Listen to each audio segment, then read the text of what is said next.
5 armed men thought they'd picked the perfect target. A quiet Sunday morning service with elderly churchgoers and full collection plates. What they didn't count on was the 8 gray-haired men sitting in the front pew. Former Navy SEALs from Team 4 still gathering every week after 30 years of retirement. Still brothers, still dangerous. And when the gunmen burst through those church doors, they had no idea they'd just walked into the wrong sanctuary. Because some wolves hide among the sheep, and some shepherds know how to bite back. But here's what made this Sunday different from every other service. St. Matthew's Episcopal Church had been their meeting place for 3 decades. Every Sunday, 9 a.m. sharp, 8 men in their 70s filed into the same front pew they'd claimed since 1995. To the congregation, they were just faithful members: George the retired mailman, Frank the former teacher, Bobby who used to fix cars, Danny the old fisherman. What the congregation didn't know was that these 8 men had once been the most lethal fighting force in the U.S. Navy.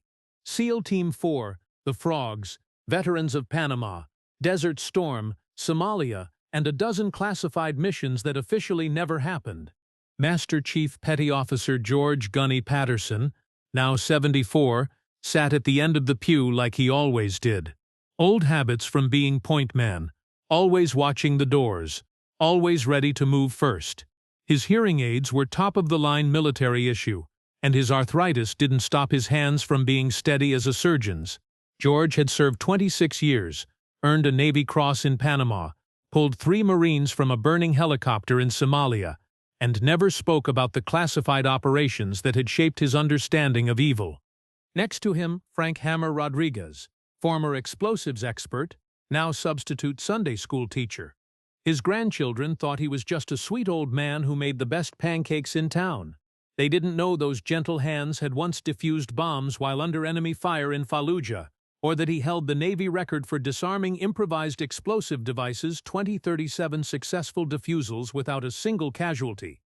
Bobby "Ghost" Chen sat third in line, still maintaining the posture that had made him the most feared point man in Southeast Asia. At 72, he moved with the careful precision of someone whose body remembered every lesson about survival. Bobby's specialty had been silent elimination, work that kept other SEALs alive during night operations in hostile territory across 4 different conflicts.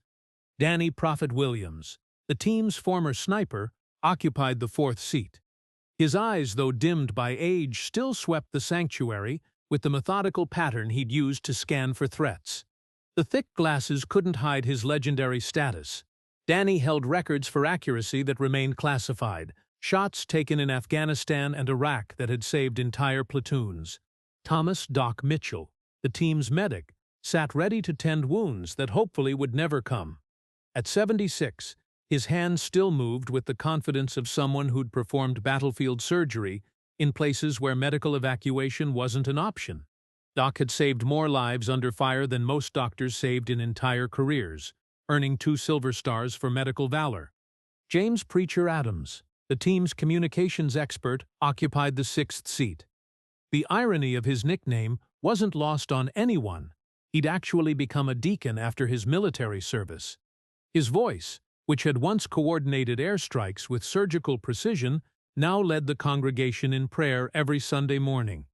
Miguel "Tank" Gonzalez sat 7th, his broad shoulders still impressive despite his 73 years.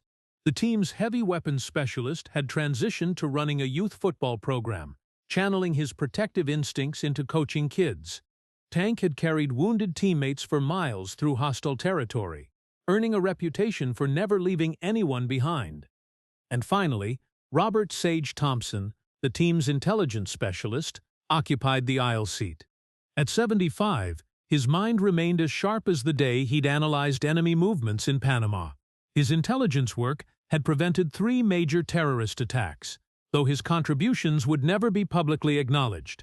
These weren't just any veterans. Between them, they held every major combat decoration the Navy awarded, and their collective service record read like a history of American military involvement in the late 20th century.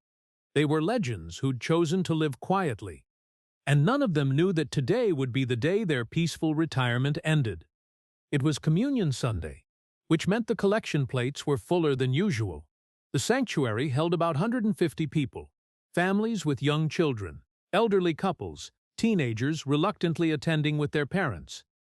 Mrs. Henderson, 84, sat with her great-granddaughter Emma. The Peterson family filled an entire pew with their 4 children. Mr. and Mrs. Chen celebrated their 50th wedding anniversary this week. Pastor Williams was halfway through his sermon about turning the other cheek, speaking about forgiveness and peace, when the back doors exploded open with a bang that echoed through the sanctuary like thunder. 5 men in dark clothing and ski masks rushed in, assault rifles raised. The leader, tall with visible gang tattoos on his neck, fired a shot into the ceiling. Plaster dust rained down like snow. "Nobody move! This is a robbery! Anyone tries to be a hero, people start dying!" The words cut through the morning air like ice. Screams echoed through the sanctuary, bouncing off stone walls and stained glass windows. Children started crying. Emma Peterson buried her face in her mother's dress while her baby brother wailed.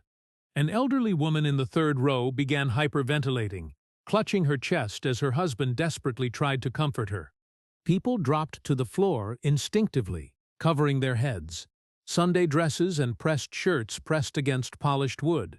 A teenager who'd been texting during the sermon fumbled to hide his phone, terrified the light would draw attention. But in the front pew, 8 old men remained perfectly still, not frozen in fear, calculating. George's eyes swept the room in a practiced pattern, counting enemies, identifying weapons, measuring distances. 5 tangos, 2 with AK-47s, 3 with AR-15s, professional spacing. They'd done this before. His mind automatically cataloged civilian positions, exit routes, cover opportunities. Frank was already mentally mapping blast patterns and cover positions. The marble pillars would provide decent protection. The heavy wooden pews could be used as barriers. The acoustic tile ceiling meant gunfire would be deafening, potentially causing panic. Bobby's fingers tapped silently against his leg in the tactical communication code they'd developed during years of service. Enemy positions catalogued. Exit routes assessed. Civilian density calculated. His training said this was manageable. Difficult, but manageable. Danny's trained eyes analyzed each gunman's stance. Weapon handling, alertness level. The one by the side door was nervous, finger too close to the trigger, sweat staining his mask. Dangerous.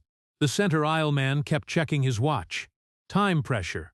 They were working to a schedule. Doc was already triaging potential casualties. The elderly woman having trouble breathing would need attention first. The pregnant woman in the 4th row would be priority if shooting started. His mental inventory of the church's medical supplies was complete. Preacher's mind worked differently. These men were scared beneath their aggression. Desperate. That made them unpredictable, but it also meant they might respond to the right pressure applied at the right moment. Tank assessed each threat's physical capabilities. The leader was strong, but relied too heavily on intimidation. The smallest gunman was probably most dangerous. He moved like someone who'd been in real fights. Sage analyzed the overall tactical situation like he'd done thousands of times. 5 against 8, but surrounded by 150 civilians in confined space. Any engagement needed to be swift, surgical, silent. Acceptable casualties, 0. 5 tangos. Automatic weapons, civilian heavy environment. Acceptable risk, minimal. The message passed down the pew in microseconds through hand signals invisible to everyone else. "We're going green." But the robbers had made one critical error. They'd walked into a sanctuary housing the most experienced close-quarters combat specialists in naval history. Men who'd turned urban warfare into an art form, who'd spent decades protecting innocents in hostile territory where mistakes meant death. Collection plates, purses, wallets, everything on the floor now. The leader gestured wildly with his rifle while accomplices spread out with practiced coordination. Their movements were organized, suggesting training. This wasn't their first armed robbery. One gunman moved down the left aisle, shoving Mrs. Henderson aside to grab her purse. The 84-year-old widow stumbled but didn't fall, her great-granddaughter clinging to her leg in terror. The rough handling sent anger through the watching SEALs, though none moved. Another robber grabbed the microphone from Pastor Williams, who stood frozen. The pastor's hands shook as he raised them in surrender, his sermon about peace seeming inadequate. His eyes searched the congregation desperately for guidance his seminary training hadn't provided. The remaining three positioned themselves strategically, one by each door, one in the center aisle. Military precision suggested service backgrounds or extensive training. Professional crew, not desperate amateurs. More dangerous but more predictable. What they hadn't accounted for was the 8-man surgical strike team 15 feet away, watching with apex predator patience. George made eye contact with Bobby, closest to the center aisle. A slight nod passed between them, 30 years of combat experience compressed into a single gesture. Then Frank, controlling his breathing like he'd learned in Hell Week. Another nod, his body flooded with controlled adrenaline. Danny's eyes never moved from his target, but peripheral vision caught George's signal.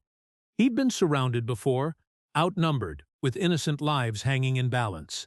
Difference was, this time he was 72 instead of 22.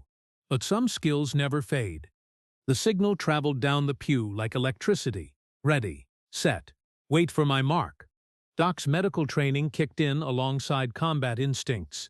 He was calculating blood loss patterns, identifying routes to medical supplies, preparing for worst-case scenarios his tactical training was designed to prevent. Preacher found himself praying while preparing for violence. The contradiction didn't bother him. Sometimes shepherds had to fight wolves. Tank's massive hands remained steady, but every muscle coiled like a spring. At 73, he wasn't as fast, but he was still stronger than most men half his age. Sage ran final calculations. Wind speed, 0. Lighting, adequate. Background, clear lines of engagement with minimal civilian exposure. Risk assessment, acceptable. The leader approached the front, rifle sweeping across terrified congregation. His voice carried casual cruelty of someone who'd learned fear was an effective control tool. You church people always got money, diamond rings, gold watches, collection plate cash. Hand it over and nobody gets hurt. The threat hung in the air like poison. An elderly woman tried removing her wedding ring with trembling fingers. 53 years of marriage. Worn smooth, no longer sliding off easily. Her husband tried helping, hands shaking with age and terror. A young father reached for his wallet while shielding his 5-year-old daughter. She peered around his arm, eyes wide with confusion. She didn't understand why mean men were yelling. Mrs. Chen fumbled with her purse clasp, arthritic fingers struggling while tears streamed down weathered cheeks.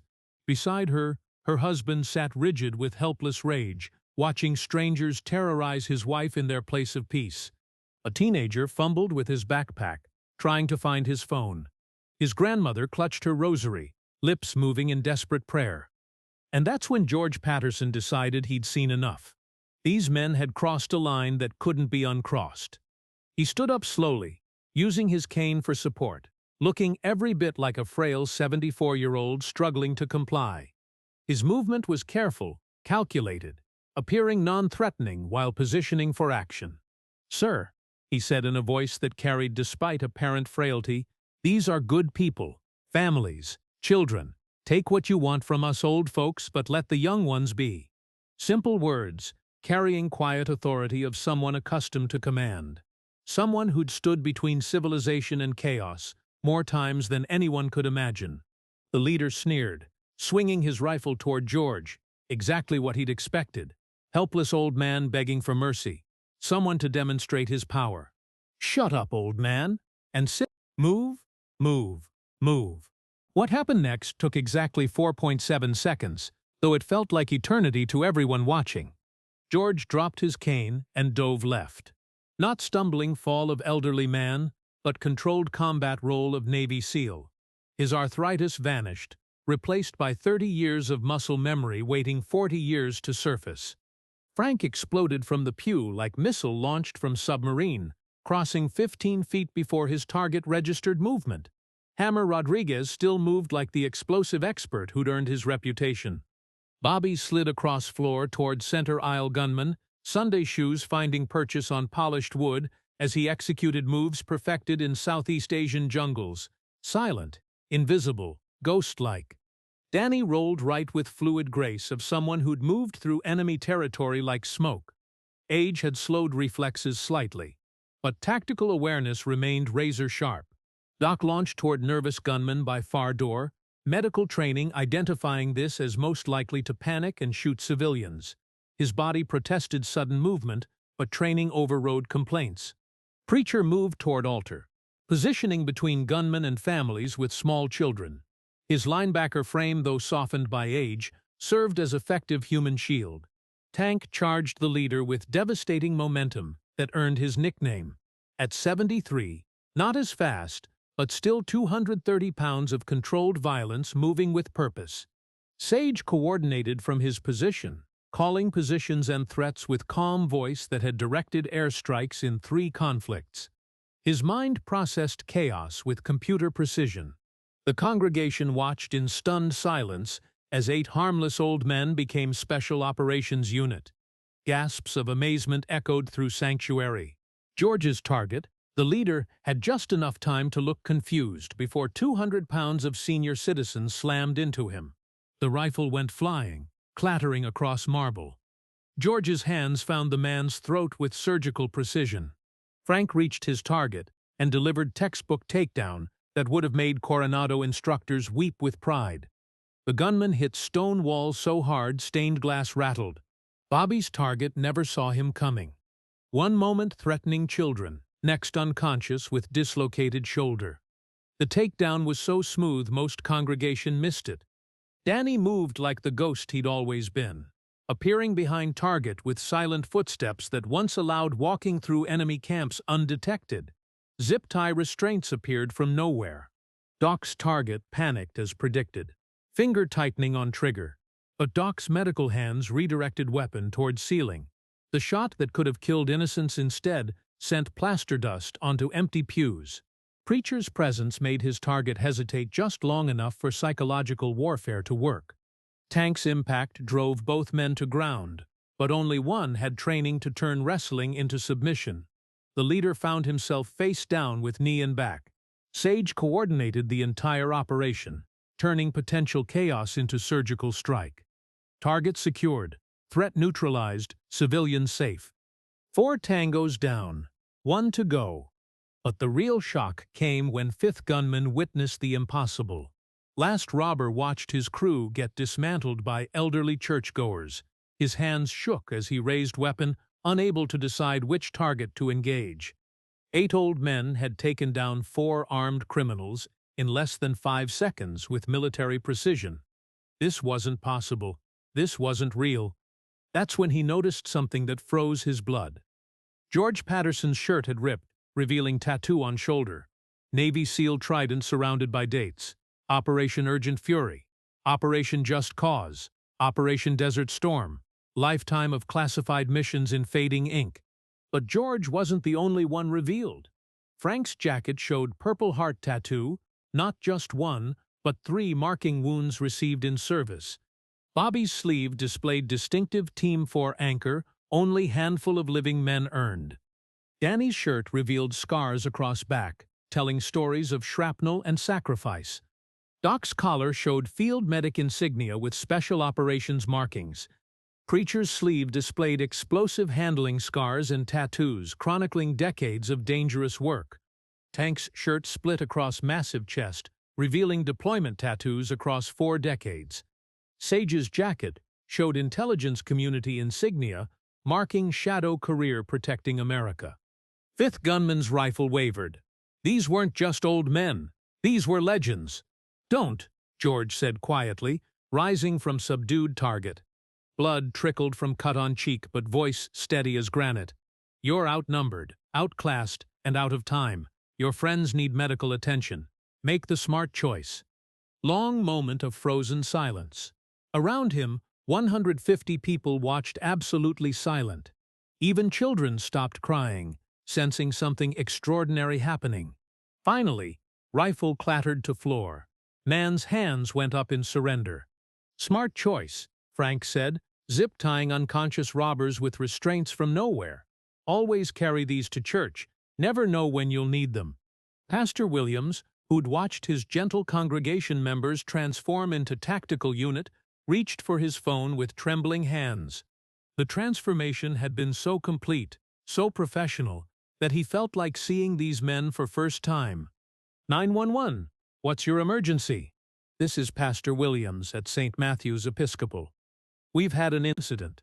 5 armed robbers attempted to hold up our Sunday service. They've been detained. The word detained felt inadequate for what he'd witnessed. These men hadn't just stopped robbery. They'd executed military precision operation in middle of morning worship. Are there injuries, sir? How many suspects? 5 suspects, all in custody. No civilian injuries. The situation is under control. Under control was understatement of century. 8 SEALs were now helping elderly congregation members to feet, checking on children, acting like nothing more unusual than energetic hymn had occurred. The dispatcher's voice sharpened. Who detained the suspects, Pastor? Pastor Williams looked at 8 men, now calmly helping fellow worshippers. How could he explain what he'd witnessed? Some of my parishioners, he said weakly. 20 minutes later, first police cars arrived, sirens wailing as they pulled into parking lot. Officers expected chaos, wounded civilians, active hostage situation. Instead, they found 5 suspects neatly restrained in vestibule, 8 elderly men serving coffee to shaken congregation, not single civilian injury. Lead officer, Sergeant Martinez, had responded to emergencies for 15 years. He'd never seen anything like this. Pastor Williams, I'm Sergeant Martinez. Can you explain what happened? Pastor Williams gestured toward 8 men distributing tissues to crying children. 5 armed men attempted robbery. These gentlemen stopped them. Sergeant Martinez looked at 8 senior citizens, then at 5 professional criminals, zip-tied with military restraints. Something didn't add up. More vehicles arrived. Paramedics, then federal agents who seemed unsurprised to find professional criminals subdued by elderly churchgoers. Lead FBI agent took one look at scene at George's exposed tattoos, precise restraints, defensive formation around congregation, and made phone call. This is Agent Morrison. Need to speak to Naval Special Warfare Command. We have situation involving retired SEAL personnel. Within hour, Naval Special Warfare Command confirmed identities. Not just any Navy SEALs, these were legends. Corps of SEAL Team 4's most decorated platoon, responsible for operations classified for decades. George Patterson, Navy Cross, Silver Star, 3 Purple Hearts, 47 combat missions across 4 decades. Frank Rodriguez, Distinguished Service Cross, Bronze Star with V device, explosives expert who'd saved entire Marine battalion in Fallujah. Bobby Chen, Silver Star, Navy Commendation Medal with V device, point man who'd extracted 7 POWs from Somalia compound. Danny Williams, Bronze Star with V device, 2 Purple Hearts, sniper whose kill count remained classified. Doc Mitchell, Silver Star, Bronze Star with V device, field medic who'd saved more lives under fire than most doctors saved in careers.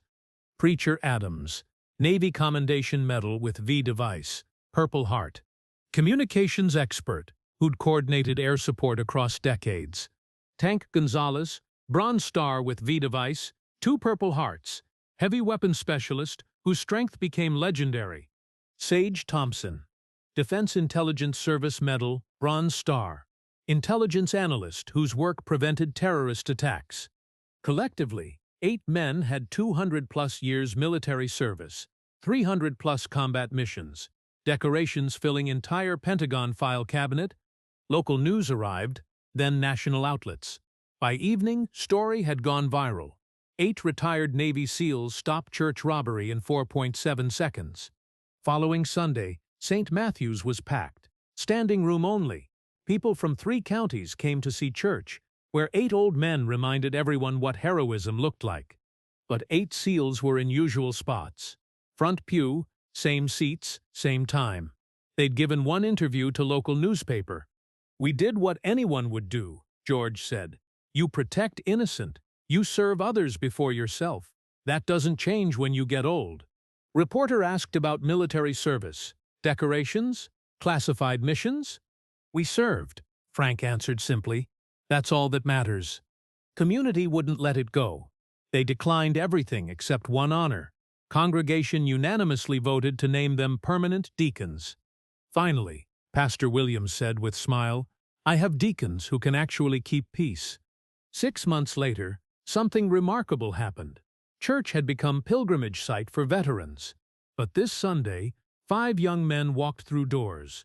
Clean-shaven, military haircuts, nervous energy, active-duty Navy SEALs from SEAL Team 4, current generation carrying legacy. They approached front pew, dropped to one knee, saluted. "Hooyah, Master Chief," team leader said to George. "We heard what happened. Wanted to thank you for showing world what SEAL Brotherhood looks like." George looked at young warriors, men who could be grandsons, carrying same trident he'd earned 40 years ago. His eyes filled with tears held back for decades. "You don't thank us, son," he said quietly. "You carry it forward. Make sure next generation knows what it means to serve." Young SEAL nodded. "Every day, Master Chief. Every single day." Today, St. Matthew's displays simple plaque by front door. In honor of 8 faithful servants who reminded us that wolves may come disguised as sheep, but shepherds are always ready to protect flock. Their watch continues. Below it, 8 names in bronze, with single line beneath. Once a SEAL, always a SEAL. 5 men who attempted robbery received lengthy sentences, but remarkable part, all 5 requested to serve time in facilities with veteran rehabilitation programs. They wanted to understand kind of men who'd shown mercy when they deserved none. George Patterson still sits in front pew every Sunday, still carries cane, still looks like just another elderly man reading Bible. But now everyone knows better. And in world that often forgets heroes, St. Matthew's Episcopal stands as proof that some warriors never stop serving, never stop protecting, never stop being who they were trained to be. Sheep may sleep peacefully, but sheepdogs never rest. If you believe heroism doesn't have expiration date, if you believe some brotherhood lasts forever, hit like button and type "Hooyah" in comments. Subscribe to Navy SEAL Chronicles for more stories of quiet courage and loud results. Because most dangerous enemies are ones you never see coming, and most valuable allies are ones you'd never suspect. Some missions end, some uniforms get retired, but some warriors fight until their very last breath. 8 old men, 4.7 seconds.